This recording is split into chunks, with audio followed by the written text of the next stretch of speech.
Welcome to special analysis. Rama Mandava. ఈ రోజు analysis లో భాగంగా మనం తీసుకోబోతున్న టాపిక్ ఏంటంటే, ఈ రోజు అనాలిసిస్ కి నేను ఒక టైటిల్ ఇచ్చున్నాను. రాజారెడ్డి వైఎస్ రాజశేఖర రెడ్డి దగ్గర నుంచి వివేకానంద రెడ్డి హత్యల దాకా జగన్మోహన్ రెడ్డికి 10 ప్రశ్నలు అని చెప్పేసి నేను టైటిల్ ఇవ్వడం జరిగింది. ఆ అంశం గురించి మనం మాట్లాడుకునే ప్రయత్నం చేద్దాం. ఆల్మోస్ట్ జగన్మోహన్ రెడ్డికి ఎవ్రీ మంత్ ఆయన మంత్ లో ఒక 4-5 డేస్ తాడేపల్లిలో ఉంటారు. ఆ తర్వాత మిగిలిన రోజులంతా కూడా బెంగళూరు వెళ్ళి ఎలహంక్ లో ఉంటారు. అయితే ఇటీవల ఆయన లండన్ కూడా వెళ్ళడం జరిగింది. సో లాంగ్ గ్యాప్ వచ్చింది ఈసారి ఆయన ప్రెస్ మీట్ పెడతానికి. సో ఇదే సమయంలో ఇక అంత గ్యాప్ వచ్చింది కాబట్టి ఆయన మీడియా గానీ సోషల్ మీడియా గానీ స్టఫ్ ఉంటుంది. ఎందుకంటే నెల ప్రెస్ మీట్ పెడితే ఆయన సుదీర్ఘంగా ఒక 2-3 గంటల ప్రెస్ మీట్ పెడితే ఆ స్టఫ్ అంతా వీళ్ళు మీడియా గానీ సోషల్ మీడియా గానీ ఒక 4 రోజుల పాటు వాడుకుంటుంది. సో ఆ అంశానికి సంబంధించి ఈసారి కొంచెం లేట్ గా జగన్మోహన్ రెడ్డి ప్రెస్ మీట్ రూపంలో జనం ముందుకు వచ్చే ప్రయత్నం చేశాడు. చాలా అంశాల మీద మాట్లాడారు ఆయన. అయితే జగన్మోహన్ రెడ్డి ఈ రోజు మాట్లాడిన అన్ని అంశాల కంటే రొటీన్ గా ఉన్నాయి కొన్ని అంశాలు. ఏదైతే మావిగన్ గానీ అమరావతి గానీ చంద్రబాబు నాయుడు మీద కమెంట్స్ గానీ, అయితే వాటన్నిటికంటే ఈ రోజు జగన్మోహన్ రెడ్డి మాట్లాడిన మాటల్లో చాలా ఆశ్చర్యంగా ఉన్న సబ్జెక్ట్ ఏంటంటే, వైఎస్ రాజారెడ్డి హత్య గురించి, వైఎస్ రాజశేఖర రెడ్డి మరణం గురించి, వివేకానంద రెడ్డి హత్య గురించి జగన్మోహన్ రెడ్డి మాట్లాడడం జరిగింది. ఎంత దారుణంగా జగన్మోహన్ రెడ్డి మాట్లాడారు అంటే, అసలు ఈ రోజు జగన్మోహన్ రెడ్డి ప్రెస్ మీట్ చూసిన తర్వాత రాష్ట్రంలో ఇప్పుడు దాకా ఆంధ్రప్రదేశ్ రాష్ట్రం ఉమ్మడి రాష్ట్రం ఏర్పడిన దగ్గర నుంచి ఇప్పుడు దాకా మొత్తం ఇప్పుడు రాష్ట్రం విడిపోయిన తర్వాత అయినా సరే 2 తెలుగు రాష్ట్రాల్లో అప్పుడు ఉమ్మడి రాష్ట్రంలో జరిగిన ప్రతి ఒక్క హత్య కూడా ఈ రోజు చంద్రబాబు నాయుడు ఖాతాలో వేసే ప్రయత్నం చేశారు జగన్మోహన్ రెడ్డి. ఆఖరికి రాయలసీమ కేంద్రంగా జరిగిన ఫ్యాక్షన్ హత్యలను కూడా తీసుకొచ్చి చంద్రబాబు నాయుడు ఖాతాలో వేసే ప్రయత్నం చేశారు. అసలు అప్పటి నుంచి ఇప్పటిదాకా జరిగిన ప్రముఖుల హత్యలు, అదేవిధంగా ప్రముఖుల మరణాల వెనుక చంద్రబాబు నాయుడే ఉన్నాడు అని పదే పదే చెప్పే ప్రయత్నం చేశారు జగన్మోహన్ రెడ్డి. అది చూసిన తర్వాత నిజంగానే నాకు ఆశ్చర్యం వేసింది. సరే, చాలా మంది హత్యలు వెనుకున్నారని చెప్పారు. లైక్ మనం చూస్తే మల్లెల బాబ్జీ ఆ రోజు ఎన్టీఆర్ మీద దాడి చేశారు ఆయన. అలాంటి మల్లెల బాబ్జీ దాడి చేయించింది కూడా చంద్రబాబు నాయుడు మాట్లాడారు. అదే విధంగా చూస్తే రంగా హత్య జరిగింది 88 లో. ఆ రోజు ఎన్టీఆర్ అధికారంలో ఉన్నారు. చంద్రబాబు నాయుడు జస్ట్ అప్పుడే కాంగ్రెస్ నుంచి టీడీపీలోకి వచ్చారు, కోఆర్డినేటర్ గా ఉన్నారు టీడీపీలో. ఆ రంగా హత్య వెనుక కూడా చంద్రబాబు నాయుడే ఉన్నారని చెప్పేసి జగన్మోహన్ రెడ్డి మాట్లాడడం జరిగింది. సో ఇవన్నీ పెద్ద ఆశ్చర్యంగా అనిపించలేదు. కానీ అయితే లేటెస్ట్ గా పెద్ద దస్తగిరి హత్య కూడా చంద్రబాబు నాయుడు ఖాతాలోనే వేశారు. మా పార్టీకి చెందిన దస్తగిరి చనిపోతే మేం బాధపడాలా, మేం కేసులు పెట్టుకోవాలి, మా చిన్నాన్న చనిపోతే మేం బాధపడాలి, మీకు బాధ ఎందుకు అని చెప్పేసి చాలా సెటైరిక్ గా మాట్లాడుతున్నా అనుకునే విషయంలో జగన్మోహన్ రెడ్డి చాలా దారుణంగా మాట్లాడుతూ వస్తా ఉన్నారు. అయితే వీటన్నిటికంటే ఈ రోజు నన్ను ఆకర్షించిన ఒక అంశం ఏంటంటే, జగన్మోహన్ రెడ్డి తన తాత, తన తండ్రి, తన బాబాయ్ ఈ 3 హత్యల్ని కూడా చంద్రబాబు నాయుడు మెడలో వేసే ప్రయత్నం చేశారు. ఆల్రెడీ ఎన్నోసార్లు వేశారు. ఈసారి డిఫరెంట్ గా ఆఖరి రాజారెడ్డి హత్యను కూడా తీసుకొచ్చి చంద్రబాబు నాయుడు ఖాతాలో వేసే ప్రయత్నం చేశారు. అసలు ఎందుకు ఈ ప్రయత్నం జరిగింది అంటే, లోకేష్ ఇటీవల కాలంలో వైఎస్ఆర్సీపీ నిజంగానే రెచ్చగొడతా ఉన్నారు. గొడ్డలి పార్టీ అంటూ రోక్ చేస్తా ఉంటే నిజంగా అది జగన్మోహన్ రెడ్డిని బాధిస్తున్నట్టుంది. అలాగే జనంలోకి వెళ్తే నెక్స్ట్ మనం అధికారంలోకి రావనే భయం వచ్చినట్టుంది. అందుకే జగన్మోహన్ రెడ్డి ఈ రోజు చూసినట్లయితే ఆ గొడ్డలి పార్టీ అనే దాన్ని ఖండించే క్రమంలో ఈ రోజు చంద్రబాబు నాయుడు మెడకు అన్ని హత్యలను చుట్టే ప్రయత్నం చేశారు. అన్ని ఎవరు చనిపోయినా వాళ్ళందరినీ తీసుకెళ్లి చంద్రబాబు నాయుడు ఖాతాలో వేశారు. అయితే వాటన్నిటిలో ముఖ్యంగా ఈ రోజు నేను ఏ విషయంలో జగన్మోహన్ రెడ్డి మాట్లాడుతుంటే నాకు డౌట్ వచ్చిందంటే, వాళ్ళ ముగ్గురు విషయంలో, రాజారెడ్డి కావచ్చు, వైఎస్ రాజశేఖర రెడ్డి కావచ్చు, అదేవిధంగా వివేకానంద రెడ్డి కావచ్చు, ఈ ముగ్గురు హత్యల్ని జగన్మోహన్ రెడ్డి గతంలో మనం చూసాం. వైఎస్ రాజశేఖర రెడ్డి మరణం కానీ, అదే విధంగా ముగ్గురు హత్యలు అంటున్నాను, సారీ, యాక్చువల్ గా వైఎస్ రాజశేఖర రెడ్డి హత్య కాదు, అది సహజ మరణమే. అది ఏదైతే ఫ్లైట్ క్రాష్ వల్ల జరిగింది. సో ఈ 2 సంఘటనలు, తన తండ్రి మరణాన్ని గానీ వివేక హత్యని గానీ రెండింటినీ జగన్మోహన్ రెడ్డి ప్రతిసారి తనకు అవసరమైనప్పుడు ఒక సెంటిమెంట్ రాజకీయంగా ఉపయోగించుకున్నారు. కానీ తాను అధికారంలో ఉన్న వాటిని లైట్ తీసుకు, కానీ అదే ఈ రోజున దాని వెనుక మళ్ళా చంద్రబాబు నాయుడు ఉన్నాడని మాట్లాడుతూ ఉన్నారు. బుద్ధి జ్ఞానం బుర్ర ఏమైనా ఉన్నాయా వైఎస్ఆర్సీపీ నేతలకు? అసలు ఎవడ స్క్రిప్ట్ ఇస్తుంది జగన్మోహన్ రెడ్డికి? కనీసం ఆ జగన్మోహన్ రెడ్డి అంత పొడుగు స్క్రిప్ట్ తీసుకొచ్చి పదం చూసి చదివేటప్పుడు వర్డ్ టు వర్డ్ చూసి చదువుతున్నాడు ఆయన. ఒక్క సెకండ్ ఎవరైనా క్వశ్చన్ అడిగి మాట్లాడిస్తే అదంతా మళ్ళీ మొదటి నుంచి చదివేలాగా కనిపిస్తా ఉన్నాడు మనకి. ఆ చదువుతున్నప్పుడైనా కనీసం సోయి ఉండాలి కదా. ఒక రాష్ట్రానికి ముఖ్యమంత్రిగా పనిచేశారు జగన్మోహన్ రెడ్డి. ఇక చూస్తూ ఉంటే జగన్మోహన్ రెడ్డి మాట్లాడిన విధానం తర్వాత నిజంగా నేను ఆల్మోస్ట్ అతను చెప్పిన కాలం నుంచి వైఎస్ రాజారెడ్డి మరణం సమయం నుంచి కంటే ఆ తర్వాత అంటే 2006 లో వచ్చాను నేను జర్నలిజంలోకి. చాలా రాష్ట్రంలో 2 తెలుగు రాష్ట్రాలు ఇప్పుడైనా గతంలో ఉమ్మడి రాష్ట్రంలో చాలా కీలక పరిణామాలను దగ్గర నుంచి చూశాను పొలిటికల్ యాక్టివిటీ కవర్ చేయడం వల్ల. అందుకే ఈరోజు జగన్మోహన్ రెడ్డిని కొన్ని క్వశ్చన్స్ అడగాలనిపిస్తా ఉంది నాకు. 99 లో రాజారెడ్డి, మా తాత రాజారెడ్డిని అత్యంత పాశావికంగా చంపేశారు. మా తాతను చంపిన వాళ్ళకి చంద్రబాబు నాయుడు హైదరాబాద్ లోని కేంద్ర కార్యాలయంలో వాళ్ళకి ఆశ్రయం ఇవ్వడం జరిగింది. వాళ్ళని పోలీసులకు అప్పగించకుండా లాండ్ ఆర్డర్ కూడా డినై చేశారు అని చెప్పి మాట్లాడారు.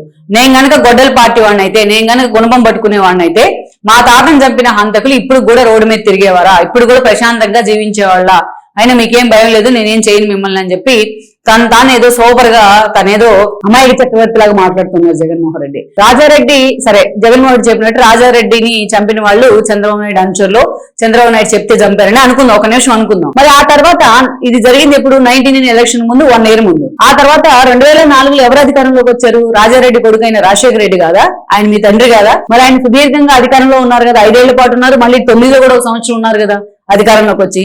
అప్పుడు వీళ్ళు గుడ్డి గుర్రాలకు పళ్ళు దొంగతా ఉన్నారా? తన తండ్రి నిజంగా హత్య జరిగింది, దాని వెనక చంద్రబాబు నాయుడు ఉన్నాడు అంటే మరి ఆయన చంద్రబాబు నాయుడిని కోర్టు మార్షల్ చేయాలి కదా రాజశేఖర రెడ్డి, కనీసం కేసు అయినా ఫైల్ చేయాలి కదా రాజారెడ్డిని చంపించిన చంద్రబాబు నాయుడు అని. అంటే నీ తండ్రి ఎందుకు వదిలేశాడు వాళ్ళ తండ్రి చంపిన వ్యక్తిని? అంటే జగన్మోహన్ రెడ్డి చెప్పింది అదంతా హంబక్కని అర్థం కావట్లేదా? అంతేకాదు ఇక్కడ ఇంకొక విషయం ఏంటంటే, సో మరి అదే జగన్మోహన్ రెడ్డికి వచ్చినట్టుంది, తన తండ్రి వారసత్వాన్ని తాను కూడా కంటిన్యూ చేస్తా ఉంటున్నట్టున్నారు. చంద్రబాబు నాయుడికి సంబంధించి వీళ్ళు ఎప్పుడు కూడా ఆయన అవినీతి ఆరోపణలు ఆయన మీద, లేకపోతే ఆయన మీద కేసులు పెట్టేయడము ఇలాంటివి చేస్తా వచ్చారు. వైఎస్ రాజశేఖర రెడ్డి కానీ, విజయమ్మ కానీ, జగన్ కానీ, వీళ్ళంతా. కానీ ఎక్కడా కూడా ఆయన హత్య రాజకీయాల మీద ఇప్పటి వరకు కూడా కేసు ఫైల్ చేయలేదు వీళ్ళు. అంటే ఇప్పుడేమో మీడియా ముందుకు వచ్చి బుర్ర పోసే ప్రయత్నం చేస్తా ఉన్నారు జగన్మోహన్ రెడ్డి. మరి ఆ రోజు వైఎస్ రాజశేఖర రెడ్డి తన తండ్రి హత్య జరిగి అంత దారుణంగా పాశావికంగా చంపబడి దాని వెనక చంద్రబాబు నాయుడు ఉన్నాడు అని తనకు తెలిసినప్పుడు 2004లో తాను అధికారంలోకి వచ్చినప్పుడు వైఎస్ రాజశేఖర రెడ్డి ఏం చేశారు? 2009లో జగన్మోహన్ రెడ్డి కూడా రాజకీయాల్లోకి వచ్చి ఎంపీ అయ్యారు కదా, అప్పుడు ఇతను ఏం చేశాడు? వీళ్ళు కాంగ్రెస్ లో మంచి ఇన్ఫ్లుయెన్స్ ఉంది కదా అప్పుడు కేంద్రంలో, రాష్ట్రంలో. అప్పుడు గుడ్డుగురు వాళ్ళకి పళ్ళు దొంగతా ఉన్నారా తండ్రి కొడుకులు ఇద్దరు కూర్చొని? సరే అది పక్కన పెడదాం మనం. ఆ తర్వాత జగన్మోహన్ రెడ్డి ఏం మాట్లాడారు? తన తండ్రి మరణం వెనుక ఇప్పటికే అనుమానాలు ఉన్నాయన్నారు. అసలు దీనికన్నా జగన్మోహన్ రెడ్డి కానీ, వైసీపీ నేతలు కానీ సిగ్గుపడాల్సిన సందర్భం ఇది జగన్మోహన్ రెడ్డి మాట మాట్లాడుతూ ఉంటే. ఎందుకంటే ఆ రోజు ఆయన రచబండ కార్యక్రమం ఏదైతే చంద్రబాబు నాయుడు ఆ రోజు హౌస్ లో మాట్లాడారు, తిరుపతి కొండల గురించి మాట్లాడే క్రమంలో మాట పెరిగింది. వెంకన్నతో పెట్టుకుంటే నువ్వు ఫినిష్ అన్నారు, నువ్వు అసెంబ్లీకి ఎలా వస్తావో చూస్తానని అనలేదు ఆయన. సో అది జరిగిన కొద్ది రోజులకే మా తండ్రి చనిపోయారు, అందుకే చంద్రబాబు నాయుడు మీద నాకు అనుమానాలు ఉన్నాయి, మా తండ్రి అది సహజ మరణం కాదు, అది కూడా ప్లాంటెడ్ మర్డర్ అని చెప్పి జగన్మోహన్ రెడ్డి ఆరోపణలు చేస్తా ఉన్నారు. సిగ్గుండాలి ఈ మాట మాట్లాడడానికి. నేను జగన్మోహన్ రెడ్డి అంట్లా, ఆ స్క్రిప్ట్ రాసి ఇచ్చిన వాళ్ళని కూడా అంటున్నా, మీకు కనీసం కొంచెం అన్నా సోయలేదా? ఆ రోజు ఏం జరిగిందో తెలుసా? వైఎస్ రాజశేఖర రెడ్డి మరణం తర్వాత ఆయన ఇప్పుడు ఏదైతే మనం చెప్పుకుంటున్నామో ప్రజాభవన్, అంతకుముందు అది ప్రగతి భవన్, అంతకుముందు క్యాంప్ ఆఫీస్, దాన్ని కట్టించిందే వైఎస్ రాజశేఖర రెడ్డి. వైఎస్ రాజశేఖర రెడ్డి శవాన్ని తీసుకొచ్చి అక్కడ పెట్టున్నప్పుడు ఫస్ట్ జూపూడి ప్రభాకర్, ఆ తర్వాత అంబటి రాంబాబు వీళ్ళు మీడియా ముందుకు వచ్చి, ఫస్ట్ జూపూడి ప్రభాకర్ మాట్లాడింది ఆ రోజున మీడియా ముందుకు వచ్చి, వైఎస్ రాజశేఖర రెడ్డి మరణంలో మాకు కుట్ర కోణం ఉందనిపిస్తా ఉంది, దీని వెనుక చంద్రబాబు నాయుడు ఉన్నాడు, రిలయన్స్ తో మాట్లాడి చంద్రబాబు నాయుడు మేనేజ్ చేసి ఆ ఫ్లైట్ క్రాష్ కారణమయ్యాడు అని చెప్పి జూపూడి ప్రభాకర్ ఆరోపణలు చేయడం జరిగింది. ఇది ఆరోపణ చేసిన తర్వాత వీళ్ళ మాటలు నమ్మి, జగన్మోహన్ రెడ్డి మాటలు నమ్మి ఆ రోజు చాలా మంది వైఎస్ ఫాలోవర్స్ రిలయన్స్ రీటైల్స్ మీద వాటి మీద దాడులు చేసి పగలగొట్టి వాళ్ళ మీద కేసులు పడ్డాయి. కొంతమంది ఛానల్స్ లో ఉన్న జర్నలిస్టుల మీద కూడా ఇప్పటికీ ఆ కేసులు ఉన్నాయి. ఒకసారి కాంగ్రెస్ లో ఉన్న వంశీచంద్రని అడిగని చెప్తారు, ఆ రోజు ఎన్ఎస్యూ స్టేట్ ప్రెసిడెంట్ గా ఉండి ఆయన దాడులు చేసి ఆయన మీద కూడా పోలీస్ కేసు పడింది, ఆయన కూడా జైల్లో ఉండొచ్చారు. ఇప్పటికీ వీళ్ళంతా ఎవిడెన్స్, ఇది మీరు క్రాస్ చెక్ చేసుకుంటే. మరి ఆ రోజు ఆరోపణలు చేసిన తర్వాత జగన్మోహన్ రెడ్డి సరే కాంగ్రెస్ నుంచి బయటకు వచ్చారు, సరే కష్టపడ్డారు, ఉప ఎన్నికల్లో క్లీన్ స్వీప్ చేశారు, ఆ తర్వాత 14లో ఓడిపోయారు. 14లో ఎన్నికలకు వెళ్ళినప్పుడు జగన్మోహన్ రెడ్డి ఎక్కడైనా సరే తన తండ్రి మరణంలో నాకు అనుమానాలు ఉన్నాయని మాట్లాడారా? మాట్లాడలేదు కదా. ఉప ఎన్నికల్లో మాత్రమే ఈ అంశం మీద వాళ్ళ తల్లి చెల్లి మెయిన్ విజయమే మాట్లాడారు. ఆ తర్వాత వాళ్ళ నాయకులు కూడా అక్కడక్కడ మాట్లాడుతూ ఉన్నారు ఈ అంశంలో. వేరే 2019 ఎన్నికలు వచ్చాయి. 2019 ఎన్నికల్లో జగన్మోహన్ రెడ్డి 151 సీట్లతో క్లీన్ స్వీప్ చేశారు. ఆ రోజు చూసినట్లయితే మోడీ అంటే మీకు అండగా నిలబడి ఉంది, ఆ ఎన్నికల్లో సపోర్ట్ చేస్తున్నారు. కేంద్రం జగన్మోహన్ రెడ్డి ఏది చేసినా దానికి బీజేపీ తానా తందానా అంటూ వచ్చింది. మరి అది జగన్మోహన్ రెడ్డి అంత 1 సైడ్ ల్యాండ్ స్లైడ్ విక్టరీతో అధికారంలో ఉన్నప్పుడు ఆ రోజు తన తండ్రి మరణం సహజం కాదు, అది నిజంగానే ఒక ప్లాంటెడ్ మర్డర్ అని ఎందుకు మాట్లాడలేదు జగన్మోహన్ రెడ్డి? అదే రిలయన్స్ కు చెందిన పరిమళ నత్వాన్ని తీసుకొచ్చి జగన్మోహన్ రెడ్డి ఎందుకు రాజ్యసభ ఇచ్చారు? అప్పుడు జగన్మోహన్ రెడ్డి గుడ్డి గుర్రాలకు పలదవంతో కూర్చున్నాడు. అప్పుడు తెలియదా జగన్మోహన్ రెడ్డికి తాను అధికారంలో ఉన్నారు, బీజేపీతో అంత స్థాయిలో తనకు సపోర్ట్ ఇస్తా ఉంది బీజేపీ, డిస్క్రిమినేట్ పవర్స్ ఉన్నాయి తన చేతిలో. మరి అలాంటప్పుడు ఎందుకు చంద్రబాబు నాయుడు మీద కేసు పెట్టలేదు? తన తండ్రిని చంపింది నువ్వే అని చంద్రబాబు నాయుడు మీద ఎందుకు కేసు పెట్టలేదు?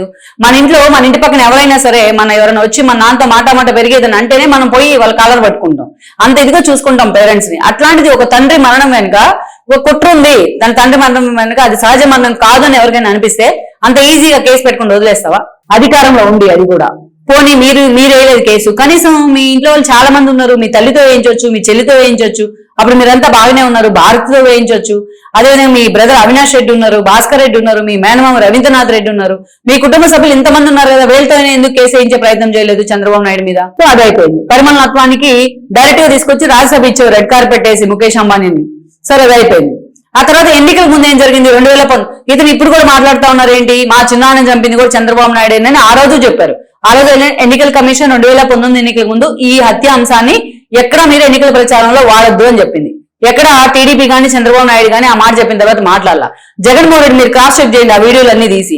ఎక్కడికి వెళ్ళినా కూడా జగన్మోహన్ రెడ్డి ఇదే మాట్లాడేవాళ్ళు. మా చిన్నాన్నని చంపేశారు, గొడ్డలిపోటు అన్నారు. ఆ తర్వాత ఫస్ట్ గుండెపోటు అన్నారు, గొడ్డలిపోటు అన్నారు. ఆ తర్వాత చంద్రబాబు నాయుడు చంపించారు అన్నారు. ఆ తర్వాత ఆదినారాయణ రెడ్డి, బీటెక్ రవి ఇద్దరు ఈ కేసులో ఉన్నారని చెప్పారు. ఆ తర్వాత కొద్ది రోజులకు సునీతనే చంపించింది అని అన్నారు. ఆ తర్వాత సునీత వాళ్ళ ఆయన నరెడ్డి రాజశేఖర రెడ్డి వేసాడు అన్నారు. ఆ తర్వాత కొద్ది రోజులకి ఏం చెప్పారు తెలుసా, ఆయనకి ఒక అక్రమ సంబంధం ఉంది వేరే ఆవిడతో, వాళ్ళకి పిల్లలు ఉన్నారు, ఆస్తుల గురించి వాళ్ళే చంపేశారు అని చెప్పారు. ఈ మాటలన్నీ చెప్పింది వైఎస్ఆర్సీపీ నేతలే. జగన్ చెప్పారు, సజ్జలా చెప్పారు, అందరూ చెప్పారు. మరి ఇన్ని రకాలుగా మాటలు మార్చారు. చంద్రబాబు నాయుడు చేతిలో ఆఖరికి ఒక పెద్ద కత్తి పెట్టి నారాసు రక్త చరిత్ర పేరుతోని ఒక పెద్ద ఆర్టికల్, పెద్ద మెయిన్ పేజీ ఐటమ్ వేశారు, బ్యానర్ ఐటమ్. ఆ తర్వాత మీరు ఎన్నికల్లో దానివల్ల చాలా లబ్ధి పొందారు.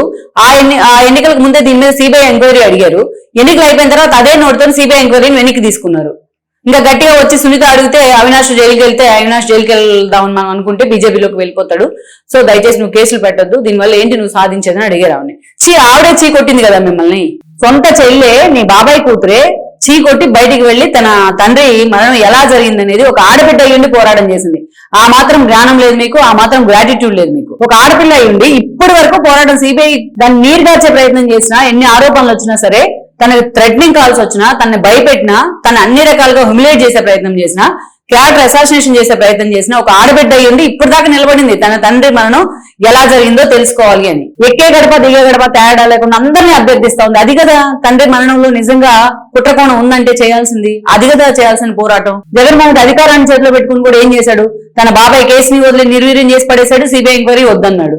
తన తండ్రి కేసుని కూడా వదిలేశాడు. ఎక్కడ కూడా అన్ని అనుమానాలు ఉన్నప్పుడు ఎంక్వైరీ చేయించుకోవాల్సింది, ఎందుకు ఎంక్వైరీ చేయలేదు మీరు? ఇప్పుడు వచ్చి అవి మొత్తం కూడా చంద్రబాబు నాయుడు మెల్ల వేసే ప్రయత్నం, చంద్రబాబు నాయుడుకి అందించే ప్రయత్నం జరుగుతోంది జగన్మోహన్ రెడ్డి వైపు నుంచి. ఇప్పుడు ఈ ప్రశ్నలకి ఇప్పుడు దాకా నేను ఈ 3 మర్డర్స్ కేసులో వైఎస్ రాజశేఖర రెడ్డి సహజమరణం, ఈ 3 సహజమరణం అంటే I mean it, flight crash వల్ల జరిగింది. ఈ 3 సంఘటనలో జగన్మోహన్ రెడ్డికి ఇప్పటిదాకా నేను అడిగిన ప్రశ్నలకి ఆ పార్టీ నుంచి ఎవరైనా వచ్చి ఆన్సర్ ఇవ్వగలరా?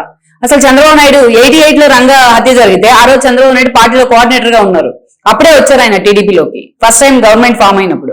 మళ్ళీ బాబ్జీ గురించి మాట్లాడుతూ ఉన్నారు జగన్మోహన్ రెడ్డి. అదేవిధంగా చూస్తే జర్నలిస్ట్ పింగల్ దశరథరామ్ గురించి మాట్లాడుతూ ఉన్నారు. రాష్ట్రంలో ఇప్పటి నుంచి ఎవరు చనిపోయినా, ఆల్మోస్ట్ తీసుకుంటే మనం 83 టీడీపీ గవర్నమెంట్ ఫస్ట్ ఫామ్ చేసిన దగ్గర నుంచి ఎవరు చనిపోయినా, ఏ మారుమూలు ఎవరు చనిపోయినా దాన్ని చంద్రబాబు నాయుడు ఖాతాలో వేసే ప్రయత్నం చేస్తున్నారు జగన్మోహన్ రెడ్డి. సిగ్గుండాలి కదా మనకి. చిన్నాన్న వెనుక కుట్రకోణం ఉంది, మరణం వెనుక, చిన్నాన్న హత్య వెనుక, హత్య అంటేనే కుట్ర కదా, తండ్రి మరణం వెనుక కుట్రకోణం ఉంది, తన తాతను చంపేశారు అత్యంత పాశవికంగా.